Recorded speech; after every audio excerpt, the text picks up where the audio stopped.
everyone.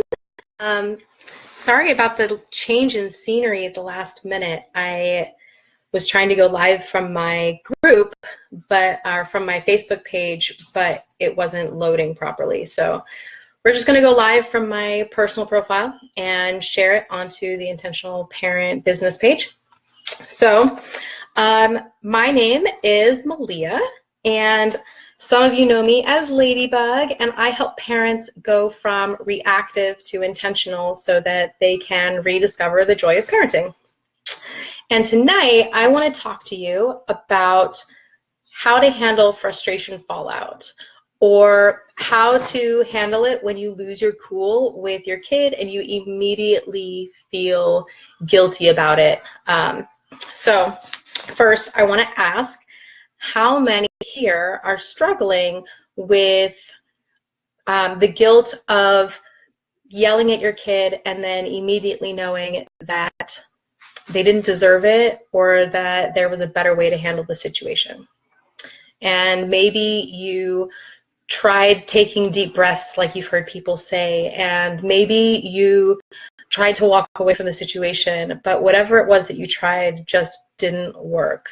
I can say that I just had an experience like that this morning with my son on the way to school. And I tried taking some deep breaths to calm myself down, and it didn't work. And I was unable to just leave because we're locked in the car together. So if you're anything like me, you're going to love this training. It was a fantastic reminder for me this morning when I was reviewing it. So at the end of this training, I am going to invite you to sign up for a free Intentional Parents Roadmap so that you can learn even more about learning how to respond to your kids instead of react. And I'll give you more details about that later.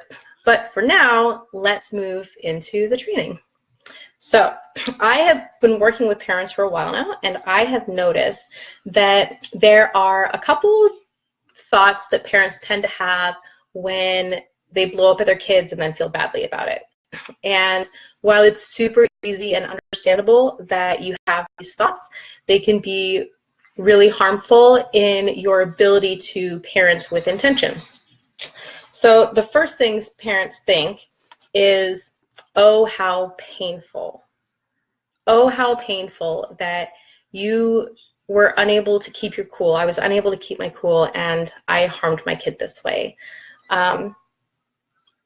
It can really hurt, and sometimes it hurts even worse when we realize that the way that we just responded is exactly the way our parents would have responded, right?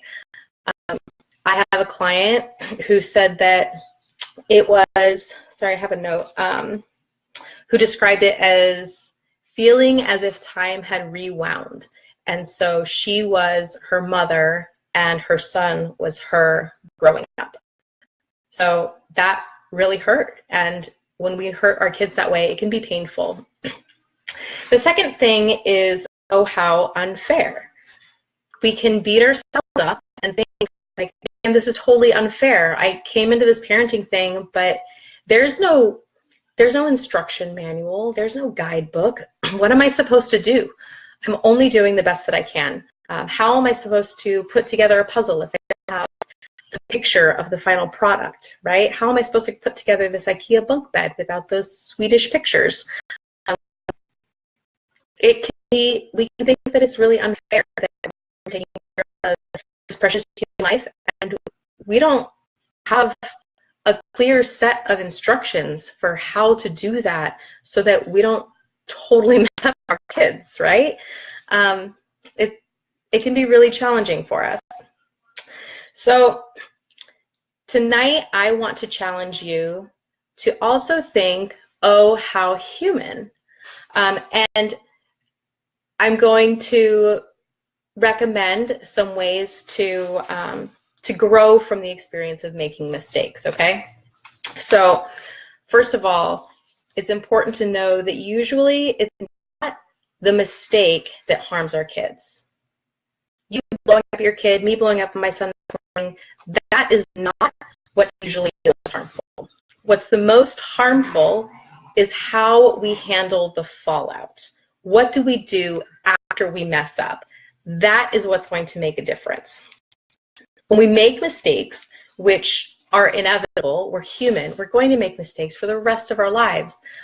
So when we make mistakes, we can often look back at that mistake and see that there's something that's missing in our life that caused us to make that mistake, okay? So think about with your kids, maybe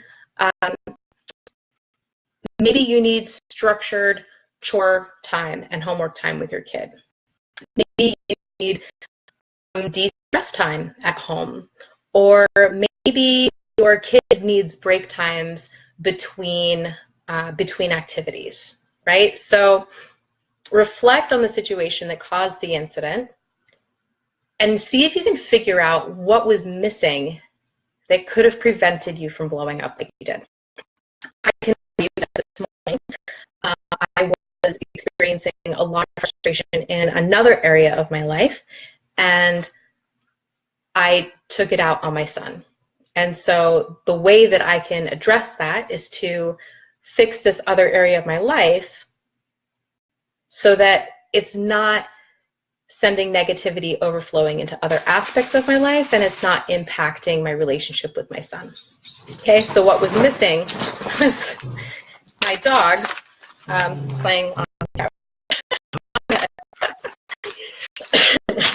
Okay, so I have some helpful actions that you can take after the fact to help make sure that what you're doing after, which is what's most important, can address the situation and prevent some of that, anything that may be harmful to your son.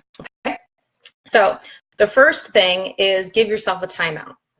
We give our kids timeouts all the time. They look different for different parents, right? But essentially what we're doing is saying, you know what, I'm not sure you're emotionally able to handle the situation right now. Maybe you should spend some time figuring out how to calm down. And we as adults need that too. So give yourself a timeout. Communicate with your kid. Tell them, I'm going to go take a few minutes. I need to calm down, but we can continue talking about this after I'm calm. So the next thing is to admit your mistake and apologize to your kid. Now for me, this looked like me picking him up from school and saying, kiddo, I am so sorry for blowing up at you this morning. I was frustrated at something completely unrelated and I took it out on you. You didn't deserve it, and it's not going to happen again. I'm really sorry. And interestingly, his response was, Mom, you can't hurt me because we have too much fun together. Right? So that ties into something I'm going to share at the very end. But let me, sorry, puppies, quiet. All right. So admit your mistake and apologize, but then also it's important that you forgive yourself and move forward. So when you forgive yourself and move forward, that is modeling for your kid that when they make mistakes, they don't need to beat themselves up for it, right? They simply address the mistake, apologize to the person, and move forward. If you beat yourself up and you're unable to move forward, then what you're modeling for your kid is that when they make a mistake, it's super, super important and they should beat themselves up for it, and which is not what we want our kids to do, right? So next, it's important to talk to someone. So whether that someone is a friend, whether it's a significant other, or whether it's your therapist, you just want to make sure that whoever it is that you're talking to is going to listen with empathy. They're going to be non-judgmental.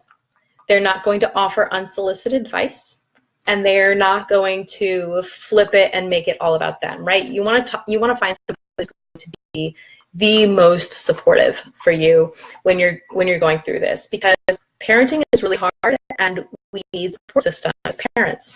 We need people who are going to listen to us and help us come back from these things that hurt us when we hurt our kids, right? All right, and the final thing is to reflect on how that situation happened and think about ways that you could handle it differently in the future. I always go back to forgiveness, or an apology doesn't mean anything if the action doesn't change, right? The idea behind an apology is that it's not going to happen again. So when you apologize to someone, it's important to take some action and do things differently the next time so that hopefully the same result doesn't happen.